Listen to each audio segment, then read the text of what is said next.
अस्सलाम वालेकुम। प्रोग्राम अपना अपना गिरबान में मतीउल्लाह जान।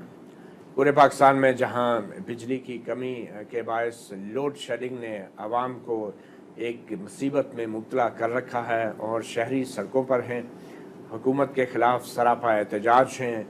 रमज़ान का महीना है, सूरज आग बरसा रहा है और ज़मीन पर बिजली है कि वो मिलती नहीं। लोगों ने कुछ ग्रिड स्टेशंस पे कब्ज़े भी किए, खैबर पख्तूनख्वा में और सिंध में भी अवाम अभी सड़कों पर आ चुके हैं। एक ऐसी सूरत हाल में हुकूमत भी हंगामी बुनियादों पर, रोज़ाना की बुनियादों पर मुख्तलिफ़ तरीक़े और मुख्तलिफ़ तरकीबें ढूँढ रही है कि जो बिजली की कमी है उसको हंगामी बुनियादों पर उसको पूरा किया जा सके और लोगों को कम से कम रमज़ान में वो रिलीफ़ दी जा सके, जिस रिलीफ़ का वादा वफाकी हुकूमत ने उनसे कर रखा है। और कहा गया था कि सहरी और इफ्तार के वक्त कम से कम लोड शेडिंग नहीं होगी, मगर बहुत से इलाकों में ऐसा भी हो रहा है। शहरों में भी 10 घंटे से ज़ायद की लोड शेडिंग हो रही है, देहातों में 15-16 घंटे 18 घंटे तक की लोड शेडिंग की शिकायत भी आ रही हैं। अब ऐसे में सवाल एक ही पैदा होता है कि आखिर कहाँ पे हुकूमत से पॉलिसी साजी में गलती हुई, या वसाइल की तकसीम में गलती हुई, या मनसूबाबंदी में, कि जिसकी वजह से आज अवाम को इस सूरत हाल का सामना है। और इस सवाल का जवाब कोई माहिर ही दे सकता है। और आज अपना अपना गिरबान में हमने एक ऐसे ही साइंटिस्ट और माहिर को दावत दी है जो हमारे मुल्क के कौमी हीरो भी हैं और नामवर एटमी साइंसदान भी हैं। जी हाँ, आप समझ गए होंगे डॉक्टर समर मुबारक मान आज हमारे साथ मौजूद हैं। और समर मुबारक मान जो हैं, थर के अंदर 100 मेगावाट का एक मंसूबा है बिजली की पैदावार का, अंडरग्राउंड कोल गैसिफिकेशन, कोयले का मंसूबा है। इसका सी पैक या पाक चाइना शाहराह का जो मंसूबा है उससे कोई ताल्लुक़ नहीं है। ये एक इंडिजिनस मकामी मंसूबा है जिसके बोर्ड ऑफ गवर्नर्स की सरबराही जो हैं डॉक्टर समर मुबारक मान कर रहे हैं।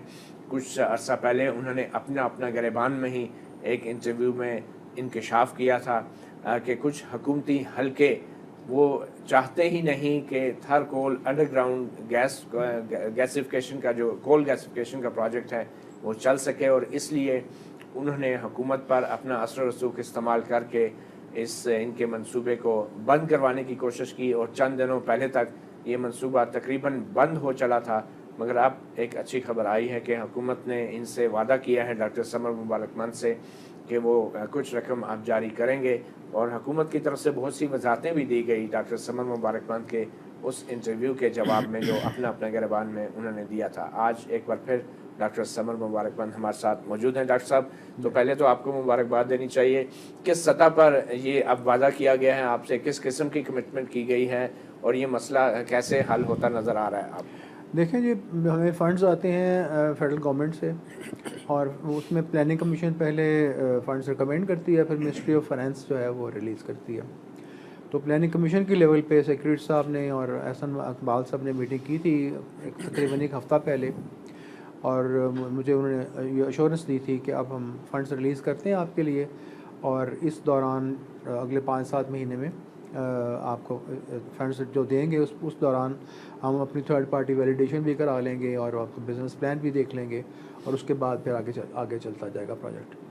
तो ये अभी वादा तो हुआ है, लेकिन अभी फंड्स हमें मिले तो नहीं है, लेकिन जब वादा होता है तो इंशाल्लाह पूरा भी होना चाहिए और हो जाएगा, मुझे उम्मीद है हो जाएगा। मगर अभी ज़ुबानी कलामी बातचीत हुई है, बस इस लेवल पे ज़ुबानी कलामी बात भी काफ़ी ऑथेंटिक होती है। मुझे उम्मीद तो है कि फ़ंड्स रिलीज़ हो जाएंगे, लेकिन बहरहाल जब तक रिलीज़ नहीं होते हम अपनी सैलरीज तो नहीं लोगों को दे सकते। वो तो वहाँ पे 400-500 लोग जो हैं वो तो सड़कों पे बैठे हुए हैं मिट्टी में और थर में, तो उनको तो हमने यही कहा है कि जब फंड्स मिलेंगे तो आपको पैसे दे देंगे। मगर जो बजट आया है, बजट में तो ऐसी कोई रकम का जी, जिक्र नहीं। बजट में कोई बहुत हमने कोशिश की कि एलोकेशन जो है वो उसमें ये हमारा प्रोजेक्ट आ जाए।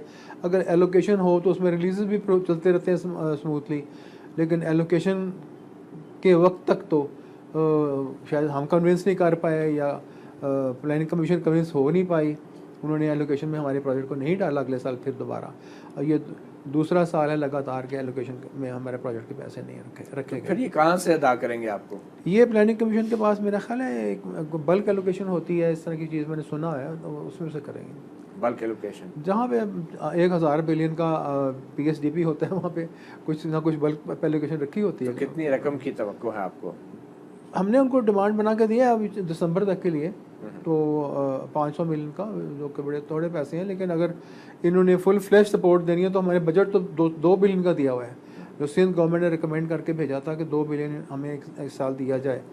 तो अभी तो मैंने तो इनको इतना दिया है बना के कि ये वैलिडेशन करवा लें, उसके बाद बाकी पैसे रिलीज़ करें। तो 5-6 महीने का बजट आपने बना के दिया? जी, 5-6 महीने। और उसमें कितनी रकम आपको मिलने का इम्कान है? देखें क्या मिलता है, मुझे तो नहीं पता जो डिमांड के मुताबिक तो 500 मिलियन मिलना चाहिए, लेकिन 500 मिलियन से ये नहीं होगा क्योंकि बिजली जो है वो ज़्यादा बननी शुरू हो जाएगी, वो 10 मेगावाट पे ही रहेगी। ये तो जो हमने लोगों की तनख्वाहें देनी है वही मुश्किल से पूरी होंगी, स्पेयर पार्ट्स वगैरह का खर्चा होगा पूरा।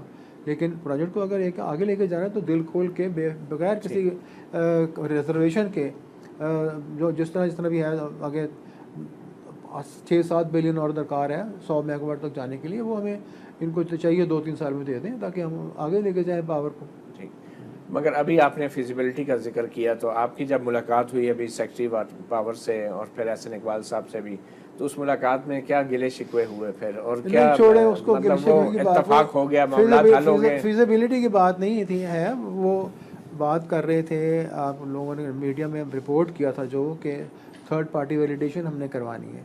हमें तो कभी खत भी नहीं मिला प्लानिंग कमीशन में कि आप थर्ड पार्टी वैलिडेशन करवा लें।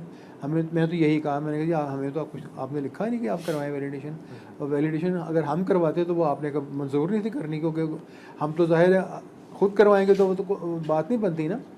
आप फंडिंग एजेंसी हैं, आप वैलिडेशन करवा लें, आपको पहले भी करवानी चाहिए थी। आपने तो 2 साल फंड रोक के अगर आप करवा रहे हैं तो आप भी करवा लें, आप पहले करवाते तो अच्छी बात थी, हमारा साल ज़ाया ना जाता। तो बहरहाल वो बातों को छोड़े, जो भी हो गया हमारे दरमियान, लेकिन आगे देखते हैं कि मैं तो जज करता हूँ इकदाम से, प्रैक्टिकली कि क्या होते हैं उससे जज करता हूँ, लोगों के एटीट्यूड्स को और नीयतों को, ज़बानी बातों को छोड़ें।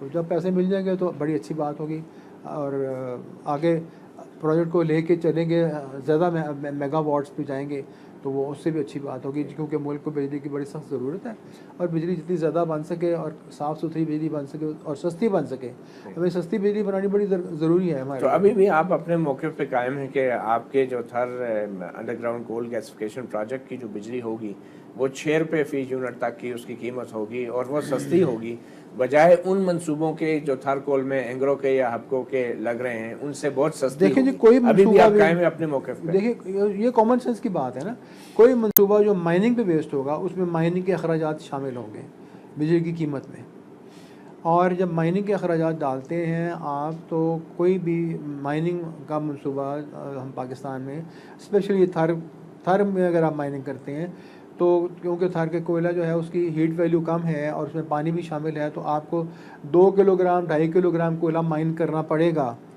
1 किलोवाट यूनिट बिजली का बनाने के लिए। तो अगर 2 किलोग्राम, हाँ, 2-2.5 केजी कोयला जो है वो 1 किलोवाट 1 यूनिट बिजली का बनाएगा।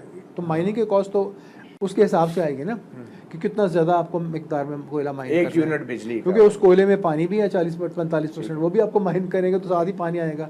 तो फिर आपके ख्याल में आपका मंसूबा तो चालू इंशाल्लाह हो जाएगा, तो ये जो दूसरे मंसूबे हैं सी पैक के तहत, आप अभी भी समझते हैं कि ये फिजिबल नहीं है थर में? नहीं, फिजिबल सब मंसूबे हैं। अगर कोयला माइन करना शुरू कर लें वो, तो महंगी माइनिंग कॉस्ट भी डालें तो फिर भी ये होगा कि 10-12 रुपये यूनिट बिजली बन जाएगी, इससे सस्ती तो नहीं बनेगी। तो पाकिस्तान में अगर आप कोयला इंपोर्ट करके बिजली बना रहे हैं या आप फर्नेस ऑयल से बना रहे हैं, उससे कंपेयर करें तो उसके निस्बतन बहुत सस्ती बिजली बनेगी थर के कोयले से जब माइन कर लेंगे। तो आप अभी भी समझते आप हमारे साथ कंपेयर ना कोई करे, हम तो अंडरग्राउंड गैसिफिकेशन वाले तो माइनिंग ही नहीं करते, हमने तो साइंटिफिक तरीके से काम अगर आप अभी भी समझते हैं कि आपका जो तरीक़ाकार है वो ज़्यादा वायबल है? वो सबसे बेहतर तो यही है, क्योंकि दूसरी बड़ी बात एक सोचने की है ना कि अगर आप कोयला माइन कर लेते हैं और माइन करके बिजली बनाते हैं तो काफ़ी सारी पोल्यूशन भी होती है जो आप जनरेट करते हैं, और पोल्यूशन जो है, चलिए हम पोल्यूशन की तरफ तो आएंगे, पहले तो ये बताएं कि आप अभी भी समझते हैं कि जो थर कोल का प्रोजेक्ट है एंग्रो का या हबको का,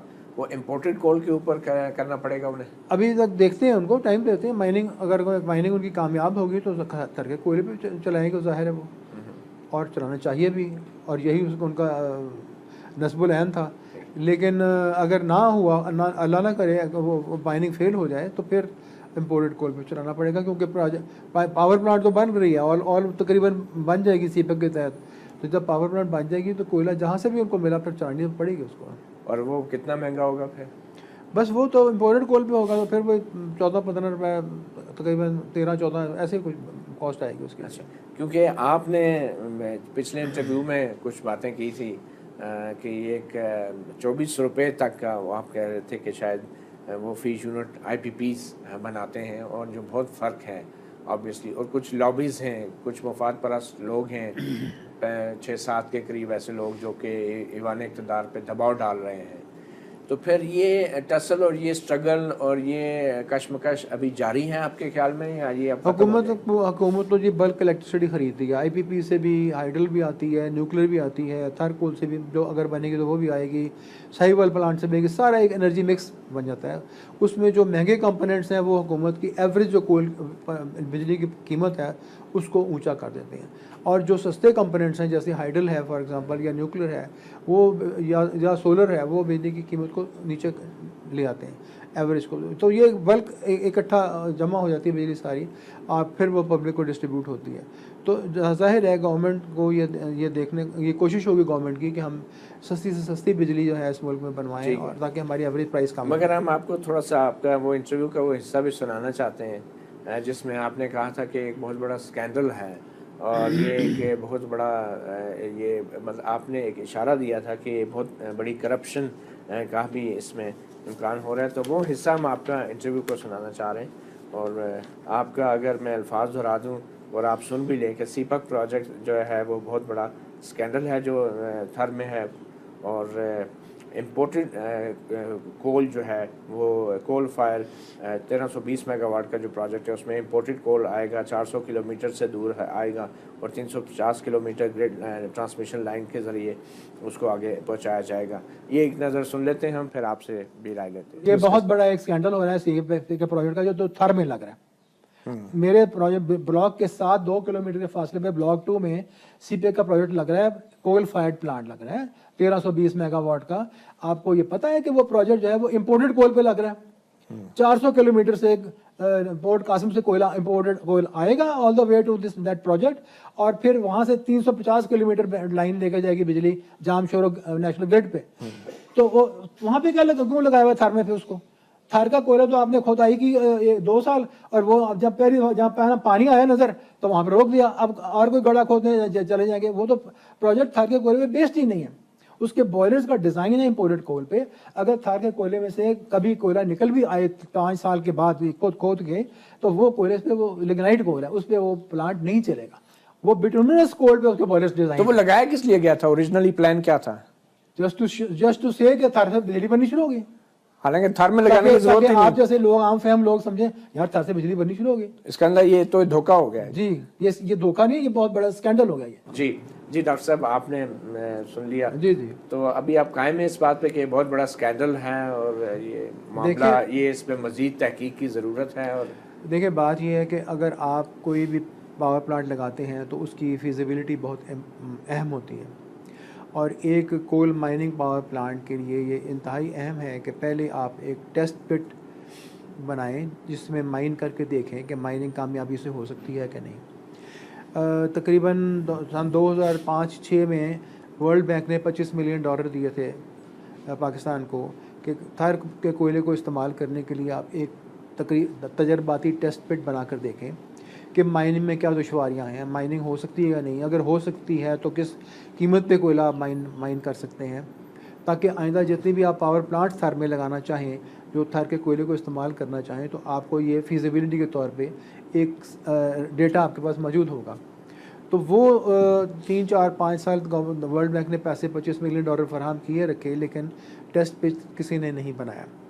उसके बाद मुशर्रफ दौर में ये मुशर्रफ दौर की बात है, बल्कि उसके बाद 2010-12 की बात है कि वो वर्ल्ड बैंक ने अपने पैसे फिर ड्रॉ कर लिए, क्योंकि वो तो ये तो एक बात है। अब जब आप 1320 मेगावाट की 660 की 2 प्लांट्स लगाना चाह रहे हैं सीपीएक के तहत थर में, तो तरीका सही जो है वो यही था कि पहले टेस्ट पेटे खोद के देखा जाए कि कोयला जो है थर का तजर्बाती बुनियादों पे खड्डा खोद के कोयले को खड्डा तो नहीं, आजमाते हैं। टेस्ट पेट ज़रा एक वही एक रीजनेबल साइज़ का होता है, लेकिन सही। पूरी गहराई में जाता है और बहुत बड़ा है। माइनिंग करते हैं और आप जी। देखते हैं कि माइन हो सकता है कि नहीं, बीच में रास्ते में क्या दुश्वारियाँ पानी की हैं, एक्वीफर्स की हैं, और किस भाव कोयला बाहर निकलता है, माइनिंग कॉस्ट क्या आती है। सही। तो ये चीज़ जो है अगर पॉजिटिव इंडिकेशन देती है कि बिजली आप सस्ती बना सकते हैं या दरमियानी अच्छी रीजनेबल प्राइस पे बना सकते हैं, तो आप फिर उसके बाद पावर प्लांट लगाने का फैसला करते हैं। तो यहाँ पे अभी तक तो यह तो चीज़ नहीं हुई, ये टेस्ट पेट नहीं खोद माइनिंग का भी साथ ही काम शुरू हो गया, प्लांट्स भी लगनी शुरू हो गए साथ साथ। डॉक्टर साहब मैं आपको यहाँ पे रोकूंगा, जी। एक छोटी सी ब्रेक लेते हैं और डॉक्टर समर मुबारकमान हमारे साथ मौजूद हैं, थर अंडरग्राउंड कोल गैसिफिकेशन प्रोजेक्ट के बोर्ड ऑफ गवर्नर के चेयरमैन। हम इनसे बात कर रहे हैं उनके पुराने इंटरव्यू के हवाले से कि अब भी वो अपने इस मौक़िफ़ पे कायम हैं कि थर के अंदर सी पैक के जो मंसूबे हैं वो ज़्यादा वायबल नहीं और अंडरग्राउंड कोल गैसिफिकेशन प्रोजेक्ट ज़्यादा वायबल है। गो कि इनका मसला आर्जी तौर पे हल हो चुका है, हुकूमत की तरफ से कमिटमेंट मिल चुकी है। एक वक्फे के बाद डॉक्टर समर मुबारकमान हमारे साथ मौजूद हैं, चेयरमैन बोर्ड ऑफ गवर्नर थर अंडरग्राउंड कोल गैसिफिकेशन प्रोजेक्ट के। डॉक्टर समर साहब आप ये कह रहे हैं कि जो एंग्रो का जो प्रोजेक्ट है या हपको का, वहाँ पे एक फिजिबिलिटी पहले होनी चाहिए थी जो नहीं हुई, और वो जो पिट खोद के कोयले की जो परफॉर्मेंस है या उसकी आउटपुट है उसका जायज़ा लेना ज़रूरी था। अगर ऐसा नहीं हुआ तो फिर अब क्या होगा और इसका नुकसान क्या है और क्या कोई इम्कान है कि इन मंसूबों से भी हमें कोई फ़ायदा हो सके? देखिए, एक तो जो सबसे बेहतर चीज़ हो सकती है वो तो ये हो सकती है कि माइनिंग करने में वो कामयाब हो जाएं, और माइनिंग करने में कामयाब अगर हो भी गए तो सिर्फ ये देखना होगा कि माइनिंग कॉस्ट क्या आती है। ज़ाहिर है माइनिंग कॉस्ट काफ़ी ज़्यादा आएगी, क्योंकि मैंने बताया कि आपको 2-2.5 किलोग्राम कोयला फ़ी यूनिट माइन करना पड़ेगा, जबकि जो अच्छी क्वालिटी का कोयला है जिसमें पानी भी शामिल ना हो वो आपको आधा किलोग्राम 1 किलोग्राम में 2 यूनिट बनते हैं बिजली के, तो 2.5 किलोग्राम में तो 5 यूनिट बिजली के बन जाते हैं। तो ये एक माइनिंग कॉस्ट इसमें बहुत सीरियस फैक्टर होगा, लेकिन इसका ये मतलब नहीं है कि आप कोयला निकाल कर थर से और उसको पावर प्लांट को नहीं चला सकते। पावर प्लांट को आप चला सकेंगे। अभी इस वक्त वो माइनिंग में मसरूफ़ हैं, माइनिंग के अमल में उनको दुश्वारियाँ आ रही हैं और वो उनको साथ साथ हेल्प भी कर रहे हैं, करने की कोशिश भी कर रहे हैं। तो ये तो अब वक्त बताएगा। अभी माइनिंग को अभी माइन ज़्यादा गहरी नहीं गई, तो अभी कोई मेरा ख्याल है 80 मीटर गई है माइन गहराई में, तो कोयला तो एक को 170 मीटर के ऊपर मिलेगा। तो अभी एक तकरीबन 90 मीटर और जाना पड़ेगा, और हमारी तो दुआ है कि ये कामयाब हो जाए। ये जो पिट आप देखते हैं और जो कुछ तस्वीरों में भी हमें नज़र आती है, आप समझते हैं कि ये पिट 90 मीटर और नीचे जा सकती है? छोटी माइन बनेगी, क्योंकि माइन की दीवारों की स्लोप देनी पड़ती है। तो जब 70-80 मीटर में अब इसके नीचे जो जगह नज़र आ रही है वो मेरा ख्याल है कोई 150 मीटर बाई 150 मीटर है, और जब और नीचे जाएगी वो इतनी गहराई 90 मीटर और, तो ये और जगह छोटी हो जाएगी। तो आप समझ लीजिए कि कोयले तक अगर ये पहुंच जाते हैं तो ज़्यादा बल्क क्वांटिटी में इस माइन से कोयला नहीं मिल सकेगा, फिर एक चौड़ी माइन, ज़रा वसी माइन बनानी पड़ेगी। मगर आपने डॉक्टर साहब कहा था कि ये बिटुमिन कोल के प्रोजेक्ट्स हैं और ये इम्पोर्टेड कोल के ऊपर ये एंग्रो और हपको के प्रोजेक्ट चलेंगे, तो अब आप के मौक़िफ़ में या मालूमात में कोई तब्दीली हुई है? नहीं, देखें, मैंने ये कहा था कि माइनिंग का एक पैरेलल में प्रोजेक्ट चल रहा है जो कि चाइनीज़ कंपनी माइनिंग कर रही है, और दूसरा प्रोजेक्ट जो है वो पावर प्लांट की कंस्ट्रक्शन का चल रहा है जो कि सीपेक के तहत प्रोजेक्ट चल रहे हैं। और जो सीपेक के तहत प्रोजेक्ट्स चल रहे हैं उनकी अगर आप वेबसाइट पे जाके विकीपीडिया पे टेक्निकल स्पेसिफिकेशंस देखें 2016 में अगस्त के महीने में, तो उसमें जो उन्होंने फ्यूल लिखा हुआ है, जो कोयला इस्तेमाल लिखा हुआ है, वो लिखा हुआ है बिटुमिनस कोल। अगस्त में बिटुमिनस कोल का मतलब है इम्पोर्टेड कोल, थर में बिटुमिनस कोल नहीं है, वहाँ पे लिग्नाइट कोल है। ठीक है। फिर उसके बाद सितंबर की आप विकिपीडिया देखें उसमें भी बिटुमिनस कोल है, अक्टूबर में भी बिटुमिनस कोल है, इस तरह चलता जाता है। फिर दिसंबर में आकर किसी ने उसमें तब्दीली की है, मॉडिफिकेशन की है विकिपीडिया के पेज पे, और वहाँ लिख दिया लिग्नाइट कोल। तो जिस वक्त हम इस तरह से स्कैन करते हैं डेटा को ऑन द नेट के ऊपर, तो लगता यूँ है कि इब्तदा में ये प्लांट बेस की गई थी इंपोर्टेड कोल पे, ठीक है। और अब इस वक्त उनको कोई जो माइनिंग साथ हो रही है उसके बाद उनको ये अंदेशा हुआ है कि इसके बाद अगर हमें ये कहा जाए या पब्लिक की नज़र में ये बात आए कि ये इंपोर्टेड कोल पे प्लांट बेस हो रही है, तो ये एक स्कैंडल के तौर पे समझ आएगी, कि सबको नज़र आएगी कि ये इतनी दूर से कोयला ला के इंपोर्टेड कोयला यहाँ पे। आपने भी इसको स्कैंडल कहा। मैंने भी यही कहा था, क्योंकि वो तो विकीपीडिया भी इसी तरह ही था। अब इन्होंने आके उसको विकीपीडिया को मॉडिफाई किया है और अब मुस्तकिल जनवरी फरवरी मार्च के बाद इसको चेंज करते जा रहे हैं। लेकिन बात यह है कि सबसे बड़ी बात यह है कि क्रक्स ऑफ द मैटर ये है कि माइनिंग करके कोयला पहले आप निकाल के दिखाएं, अगर निकलता है तो फिर तो आपको कोयला थर का इस्तेमाल करने का मौका मिल जाएगा, लेकिन बिजली फिर भी महंगी, बहुत महंगी पड़ेगी। लेकिन जो पावर प्लांट लगा रहे हैं वो चाइनीज़ लगा रहे हैं और वो अपने पैसे से लगा रहे हैं, वो इस बात का इंतज़ार नहीं करेंगे कि ये पिट में से माइनिंग हो सकती है, 1 साल के बाद होगी, 2 साल के बाद होगी। वो तो फ़ौरन चाहेंगे कि हमने प्लांट लगाई हैं, चलनी शुरू हो तो जाए। आप अभी भी ये समझते हैं कि ये इंपोर्टेड कोल पे पावर प्लांट चलेगा? मेरा ख्याल है जैसे प्लांट तैयार होंगी तो वो जो प्लांट के जो ओनर्स हैं, जो कि चाइनीज़ हैं, सीपेक के तहत लगा रहे हैं, वो फ़ौरन चाहेंगे कि प्लांट को इंपोर्टेड कोल पे चलाना शुरू कर दिया जाए और इसका इंतज़ार ना किया जाए कि थर से कोयला कब माइन होगा और कितना। मगर डॉक्टर साहब, ये इतना आसान बात है कि वेबसाइट के ऊपर आपने बिटुमेन कोल से जो है वो अंडरग्राउंड कोल की तरफ चेंज कर दिया। ये चीज़ें तो मुआहदों में, एग्रीमेंट्स में जो साइन होते हैं उनके अंदर वाज़ेह नहीं होती। आपकी क्या मालूमात है कि असल सूरत हाल क्या थी? देखिए, असल सूरत हाल जो है वो तो जो वेबसाइट है सीपेक की, प्लांट की, उसके ऊपर तो यही लिखा हुआ है बिटुमिनस कोल, और बाद में वो चेंज उन्होंने कर दिया। तो ये मामला आपने एहसन इकबाल से कौमी मुफाद में उठाया अपनी मुलाकात में कि चलें, हमें तो आप पैसे दे रहे हैं मगर ये जो बड़े बड़े प्लांट लगा रहे हैं कितने फिजिबल हैं? आपने मामला प्लानिंग कमीशन का मेरा ख्याल, आपने पैसे लेके आप साइड पे हो जाएंगे? नहीं, प्लानिंग कमीशन का इससे वास्ता नहीं होता। सीपेक की जो प्लांट की वहाँ पे लोकेशन की गई है, वो हम सारे सूबों के चीफ मिनिस्टर्स जाते हैं वहाँ जाके, या उनके रिप्रेजेंटेटिव जाते हैं। चाइना में इसकी रेगुलर मीटिंग्स होती हैं कि किस सूबे की क्या ज़रूरत है, उसके लिए सीपेक ने क्या देना है, क्या कर रहा है। तो ये सिंध गवर्नमेंट के इसरार पर मेरा ख्याल है, और उनको कन्विंस किया होगा उन्होंने चाइनीज़ इन्वेस्टर्स को, तो वहाँ सीपेक में की मीटिंग में बीजिंग में, और उसकी जो प्लांट की लोकेशन वहाँ पे की गई है थर में, वो उनके कहने पे की गई होगी। नहीं तो आपके इसमें प्लानिंग कमीशन तो डेवलपमेंट प्रोजेक्ट करती है ना। एक तरफ आप कह रहे हैं कि वो इंपोर्टेड कोल पे चलना है, तो फिर थर में उस प्लांट को लगा के क्या लोगों को धोखा देने की कोशिश की है सिंध हुकूमत ने? देखें, ये तो अब मेरा ख्याल है इंतज़ार करना चाहिए, माइनिंग को देखना चाहिए। अगर देखें प्लांट का फ्यूल अगर अगस्त 2016 में बताया जा रहा है कि इंपोर्टेड कोल है, और उस वक्त तक प्लांट तकरीबन 30-40% कंप्लीट हो चुका था, इसका मतलब ये है कि प्लांट इस मफरूज़े पे लगाया जा रहा था कि इस पे इंपोर्टेड कोल इस्तेमाल होगा। तो अभी भी आप समझते हैं, और ये दरवाज़ा वो अपना खुला रख रहे हैं कि अगर थर का कोयला निकालने में दुश्वारी होती है तो वो इंपोर्टेड कोल पे चलेगा। उस पर आपको भी एतराज़ नहीं हुआ क्योंकि आपका मनसूबा भी चल रहा होगा? नहीं, एतराज़ की बात नहीं होती, एतराज़ की बात नहीं होती। बात ये होती है कि एक प्लांट चल रहा है, वो किस भाव बिजली बना रहा है। बात तो ये है ना कि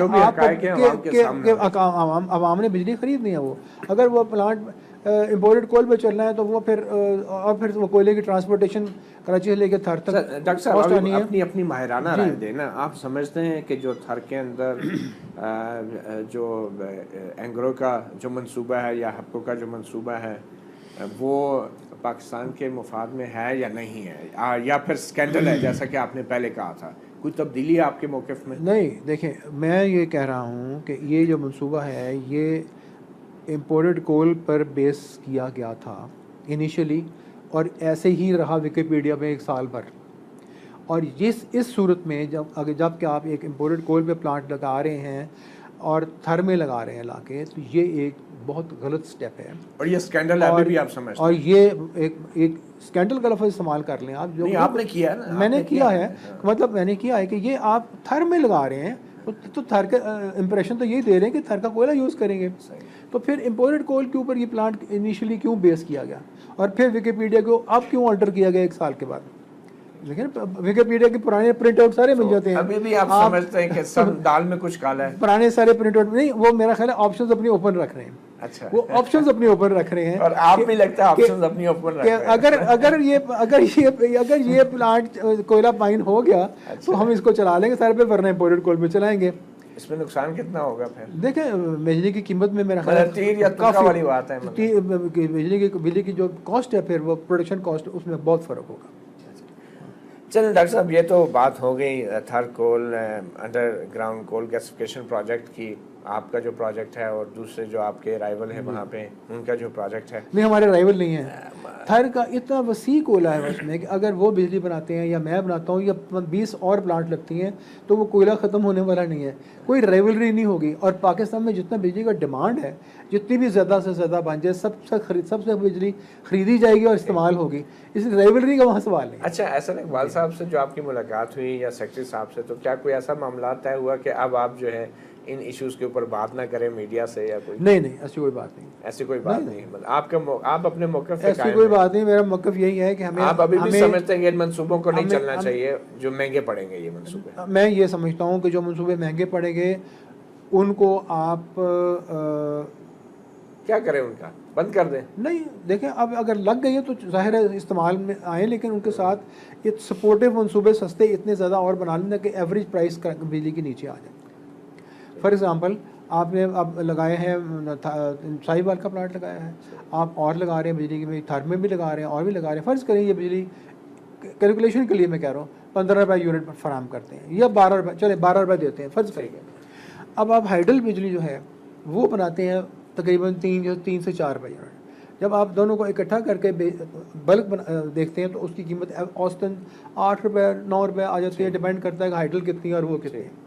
तो गवर्नमेंट की कोशिश ये होनी चाहिए कि अपना फ्यूल यूज़ हो, जिस तरह के थर का कोयला है वो अपना यूज़ हो ताकि बिजली की प्राइस सस्ती पड़े, और हाइडल भी इस्तेमाल हो जो कि सस्ती है, सूरज से बिजली बने, विंड पावर से बने और न्यूक्लियर से बने। ये सारी सस्ती बिजली बनाने के ताकि एनर्जी मिक्स जो है उसमें एवरेज जो कीमत है बिजली की वो बहुत नीचे आ जाए। आप समझते हैं कि जो सी पैक के मंसूबे हुकूमत ने जिस तरीके से शुरू किए हैं, जिस तरह कि आपने थर के मंसूबों का भी जिक्र किया, ये एक फेयर एनर्जी मिक्स बना पाएंगे? सक्सेसफुल रहेगी गवर्नमेंट एक फेयर एनर्जी मिक्स बनाने में?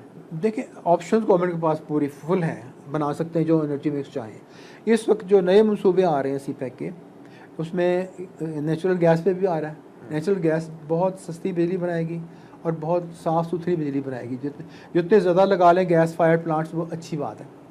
फिर हाइडल के भी मंसूबे आ रहे हैं जो सी पैक अंडर सी पैक के नीचे, वो भी बड़ी खुशी की बात है, बड़ी अच्छी बात है कि हाइडल के मंसूबे आए हैं, वो बिल्कुल प्योर साफ़ बिजली होगी और सस्ती बिजली होगी। तो खाली सब कोल फायर्ड प्लांट्स। इस बजट के अंदर आपको नज़र आ रहा है कि हुकूमत हाइडल प्रोजेक्ट्स में संजीदा है? हुकूमत नहीं कर रही, वो सीपैक जब करेगा तो हुकूमत के पैसे खर्च नहीं होंगे, वो सीपैक वाले इन्वेस्टमेंट करेंगे। कब तक होगा ये, क्योंकि ये तो बहुत लॉन्ग टर्म लग रहा है। हाँ, लॉन्ग टर्म तो है। आवाम सड़कों पे निकली हुई है, ये तो आपके पास बतौर एक माहिर इमरजेंसी कोई ऐसा जहन में आइडिया है कि आवाम को फौरी तौर पर किस तरीके से? अर्ज करता हूँ, ये जो फॉरेन प्रॉब्लम क्रिएट हुआ है ना, मैं आपको अर्ज करता हूँ, ये प्रॉब्लम ये सारा इसलिए नहीं है कि बिजली कम बन रही है। पाकिस्तान में इस वक्त इंस्टॉल्ड और कमीशन कैपेसिटी जो है वो 25,000 मेगावाट की है। ये साहिवाल पावर प्लांट से पहले 24,300 मेगावाट की थी, अब 25,000 मेगावाट की। ये कमीशन प्लांट्स हैं जो ऑपरेशनल जिस वक्त भी आप कहें, जिस हद तक चाहे कहें कर सकते हैं। जो ऑयल फायर्ड प्लांट्स हैं इनको आप ऑयल सप्लाई करके स्विच ऑन कर दें। तो ये तो हो गया बात 25,000 मेगावाट की कैपेसिटी इंस्टॉल्ड, कमीशन और इंस्टॉल्ड कैपेसिटी। ये प्लानिंग कमीशन की पावर सेक्टर की रिपोर्ट है। ठीक है, अच्छा, अब ये तो लेटेस्ट मसला किधर है? अब मसला देखिए, मसला ये है, और ये इसकी मसले की निशानदेही काफ़ी देर से हो रही है कि बिजली आप अगर बना भी लें लोगों के घर तक पहुँचा सकते हैं। आप ज़रा थोड़ा सा गौर करें। ट्रांसमिशन एक आपकी बल्क ट्रांसमिशन लाइंस हैं जो तरबेला से लेके मंगला से लेके बिजली ढेर सारी लेके और फैसलाबाद ग्रिड पे, नेशनल ग्रिड पे जाती हैं, और वहाँ से लाहौर जाती हैं, वहाँ से जामशोर जाती हैं और कराची जाती हैं।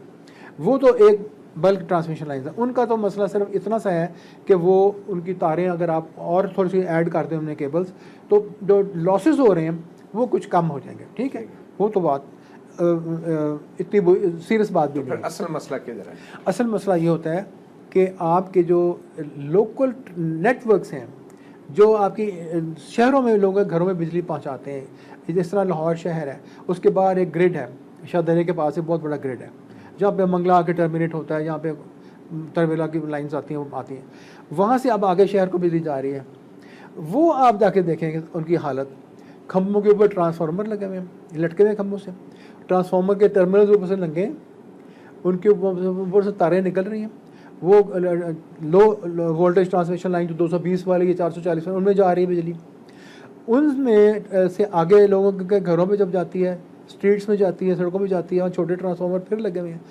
अब आप फिर घरों के बीच में जो केबल्स आती हैं, ये जब आप सारा नेटवर्क देखते हैं ना, एक ट्रांसफार्मर के ऊपर 3 नंगे टर्मिनल्स हैं 3 फेज के, एक कोई चील आके बैठती है उनके ऊपर टर्मिनल से, तो 2 टर्मिनल के दरमियान शॉर्ट सर्किटिंग हो जाती है। या उनके ऊपर फ्यूजेस लगे हैं पुराने ज़माने के, डी लगी, डीज पुराने ज़माने की जो लगी हुई हैं, ज़रा सा मॉइस्चर ज़्यादा हो, बारिश आ जाए या बिजली कड़के या कुछ हो, वो डी ठक करके ट्रिप हो जाते हैं। अब रात को कोई ख़ास बारिश नहीं हुई इस्लामाबाद में, थोड़ी सी बारिश हुई है, हल्के सी तेज़ सी हवा चली दरमियानी सी, 25 फीडर ट्रांसमीटर यहाँ पे फीडर हमारे ट्रिप हो गए।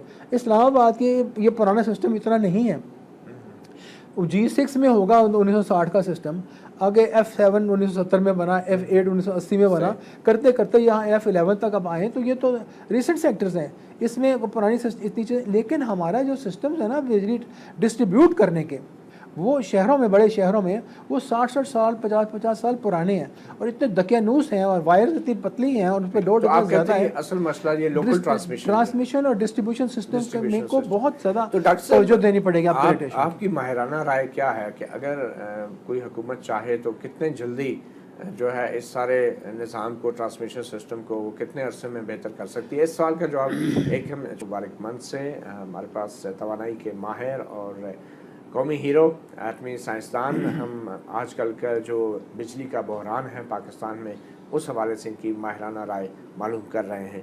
डॉक्टर साहब, एक हुकूमत, जैसा कि आपने कहा कि लोकल शहरों के अंदर ट्रांसमिशन और ट्रांसफार्मर्स की क्वालिटी का मसला है, कितना अरसा चाहिए एक मुंतखब हुकूमत को? अगर वो संजीदा है तो कितने अरसे के अंदर ये मसला हल कर सकती है? ये सिस्टम तो जी बड़ी देर से नेगलेक्टेड है, और इस पर काफ़ी ख़र्चा भी आना है। ये भी मेरे ख्याल है एक हुकूमत अपने पूरे 4-5 साल के टेन्योर में मुश्किल से इसको कंप्लीट कर सकते हैं, रिवैम्प कर सकते हैं। तो आपके ख्याल में ये अमल शुरू हुआ है हमारे मुल्क में? आप पाकिस्तान से बाहर निकले ना, पाकिस्तान से बाहर दुबई चले जाएँ, कहीं चले जाएँ, इंग्लैंड चले जाएँ, कहीं चले जाएँ, आपको कभी ट्रांसफार्मर नज़र नहीं आएगा जिनके आपको टर्मिनल्स नज़र आ रहे हो, हमेशा बॉक्सेस में बंद होते हैं। हमारे यहाँ ऐसे ही है तकरीबन इस्लामाबाद में, नए सेक्टर में। लेकिन ये जो निज़ाम है जिसमें टर्मिनल्स एक्सपोज्ड हैं, ये मौसम की सारी नहीं डॉक्टर साहब, ये बताएं ना कि एक हुकूमत अगर चाहे तो कितने अरसा? आप कहते हैं एक हुकूमत नहीं कर सकती। नहीं, एक हुकूमत के दौर की बात नहीं, ये तो 4-5 साल कम से कम। आपके ख्याल में मौजूदा हुकूमत ने इस पे काम शुरू भी किया है या नहीं किया? मुझे इसका इल्म नहीं है कि कहीं किसी शहर में शुरू किया हो, मुझे नहीं। आपके ख्याल में क्या हुकूमत की तरजीहात में शामिल है ये चीज़? ये तरजीहात में शामिल तो है, इसकी बहुत डिस्कशन हुई है, इसकी बहुत डिबेट हुई है, इसके बहुत पेपर्स लिखे गए हैं इसके ऊपर, लेकिन या इसकी इम्प्लीमेंटेशन के लिए सिर्फ ये चीज़ जैनकोस में छोड़ी गई है या ये गवर्नमेंट ने अपने लेवल पे इसको कुछ करना है, ये मुझे नहीं इसका इल्म। अच्छा, कराची हमारा एक मालियाती दारुल खिलाफा है और फाइनेंशियल कैपिटल हम जिसको कहते हैं, और पाकिस्तान का सबसे बड़ा आबादी वाला शहर है कराची। वहाँ पे कई एससी के पिछले दिनों कई फीडर जो है ट्रिप कर गए, 12-13 से ज़ायद फीडर, और अंदरून सिंध के बहुत से इलाके, आधा कराची जो है अंधेरे में डूब गया। क्या मसला है आपके? कराची तो जब गर्मी ज़्यादा होती है तो 70-70 फीडर ट्रिप करते हैं, अगर बारिश हो जाए तो 80-80 फीडर ट्रिप करते हैं, 10-12 से तो बहुत ज़्यादा करते हैं। असल में ये सारे फीडर्स जो हैं ये मौसमी हालात पे और लोड के मरहून मिन्नत है। अगर गर्मी ज़्यादा हो गई तो लोड बढ़ जाएगा, लेकिन हर साल ये होता है ना। हाँ, ऐसे ही है, क्योंकि उनकी पूरी लेआउट जो है वो बहुत ज़्यादा, खराबी कहाँ पे? बहुत ज़्यादा पुरानी लेआउट है, बहुत ज़्यादा ज़माने में, जो ज़माने में सब पुरानी तो है, लेकिन ये मुशर्रफ दौर में एक मुआहदा किया गया कि एससी के साथ, तो उसके बाद 2 मुंतखब हुकूमतें भी आई, 15-16 साल गुजर चुके हैं। तो खराबी कहाँ पे है? क्या एससी के साथ है या उन हुकूमतों के साथ है जिन्होंने मुआहदा किया, या उस मुआहदे के होते हुए भी KSC को जवाब KSC का तो आपको पता है, पहले एक दफ़ा चेंज हुए, मलकियत चेंज हो गई, दोबारा फिर वो बिकने को है KSC को। वो एक कमर्शियल कंपनी है, उन्होंने पैसे बनाने हैं, उन्होंने पैसे ज़्यादा से ज़्यादा बनाने हैं, उन्होंने ये अपना प्रॉफिट्स को कितना खर्च करना है डिस्ट्रीब्यूशन सिस्टम पे, इसको वो शायद उस हद तक नहीं देख रहे जितना उनको देखना चाहिए। उनको चाहिए डिस्ट्रीब्यूशन सिस्टम को इम्प्रूव करें, जो कराची के सारी बिजली के मालिक तो KEC है, तो डिस्ट्रीब्यूशन सिस्टम में नेटवर्क में जितनी खराब, अब वो कह रहे हैं हम इम्प्रूवमेंट कर रहे हैं, सेक्टर पर सेक्टर इधर कर रहे हैं, उधर कर रहे हैं, उधर कर रहे हैं, लेकिन वही बात है ना कि वो कब से कर रहे हैं, हम कब से सुन रहे हैं, लेकिन वो नहीं पा रहा। पिछले दिनों एक खत लिखा था वज़ीर आज़म को, और जो सिंध हुकूमत का सुई सदन गैस का एक वहाँ पे प्रोजेक्ट भी है जिसकी सप्लाई KEC को नहीं हो पा रही थी, जिस पे सिंध हुकूमत ने एहतजाज भी किया था। कितना संगीन है ये मामला और कितना जेन्युइन है सिंध हुकूमत का ये कंसर्न? सिंध हुकूमत यही कर सकती है कि अब KEC के वायदे के ऊपर फेडरल गवर्नमेंट को कहे कि नज़रसानी करें, या उनको फोर्स करें किसी तरह से कि वो उसको डिस्ट्रीब्यूशन सिस्टम को इम्प्रूव करें, अपनी जेब से कुछ पैसे निकालें, सारी कमाई बाहर ना भेजते जाएं।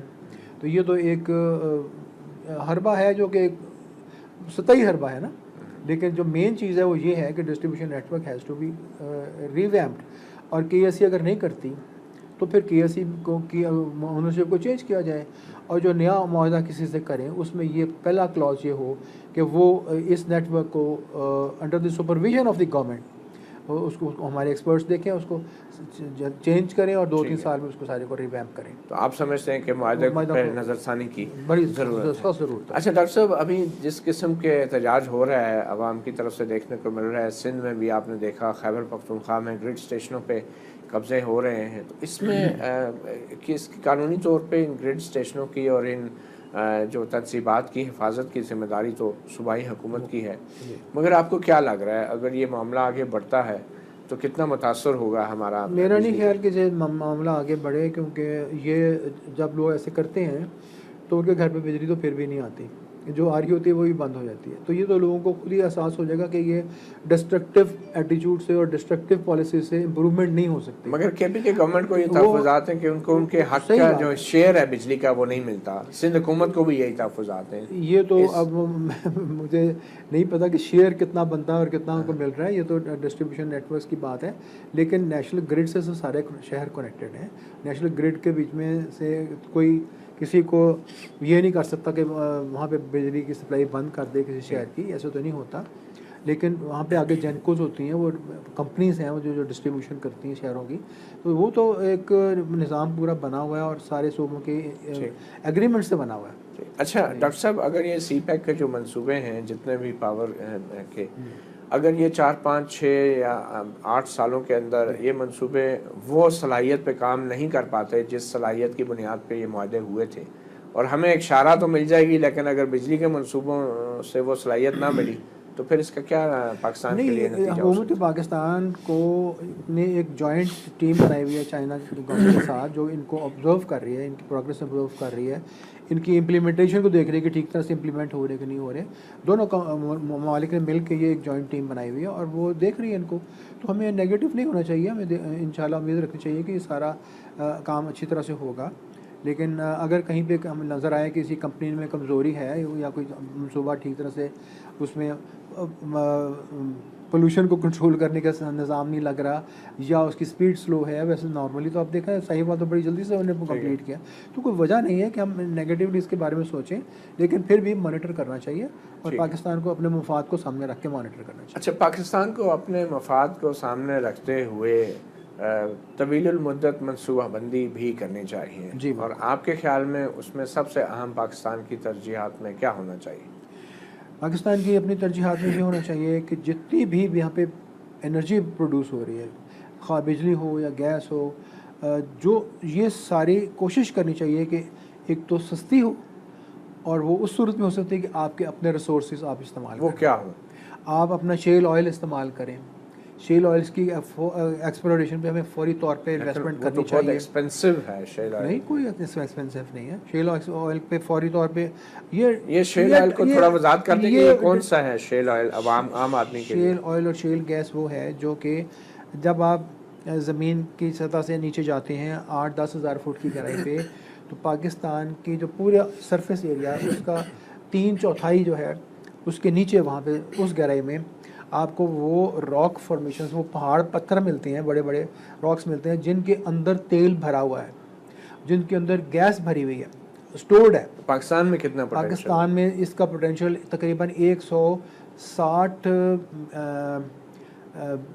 Trillion cubic 160 billion 160 billion barrels of oil का है और 9 trillion cubic feet of gas का है। अच्छा, इतना बड़ा ये ज़ख़ीरा है, तो हमें चाहिए कि जितना भी तेज़ी से गवर्नमेंट को चाहिए कि इसके ब्लॉक्स बनाकर और इंटरनेशनल को एक्सप्लोरेशन कंपनीज को दें कि शेल ऑयल और शेल गैस को एक्सप्लॉइट करें। उसके अलावा हाइडल पोटेंशियल हमारा हाइडल पन बिजली जो है वो कालाबाग डैम का हम जिक्र ही सुनते हैं, कितना मुमकिन है और कितना मुश्किल है? नहीं, अब देखें, हम भाषा डैम के ऊपर काम शुरू हो गया है और दासू डैम पे काम काफ़ी एडवांस हो गया है। ये 2 बड़े डैम्स हैं।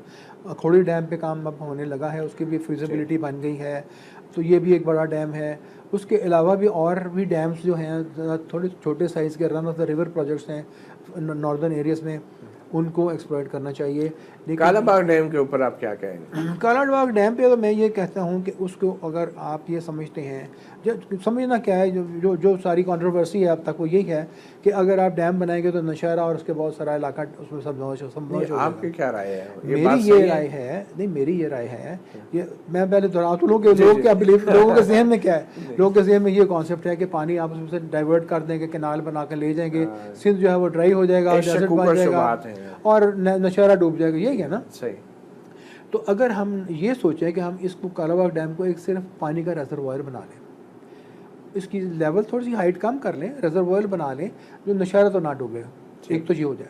इसमें से कोई आप नहर ना निकालें दाएँ बाएँ, कोई ये ना शुबा किसी को ले कि आप दरिया का पानी चोरी हो रहा है, ठीक है। रिजर्वायर बना लें, जब बरसात होती है तो वो रिजर्वायर भर जाए और जब पानी की किल्लत होती है तो वहाँ से पानी दरियाए सिंध में छोड़ा जा सके और ज़्यादा तादाद में छोड़ा जा सके और सिर्फ सिंध के इस्तेमाल के लिए रिवर इंडस का जो बहाव है उसको बरकरार सारा साल रखने की कोशिश करनी चाहिए उस सीज़न में भी जब पानी कम होता है।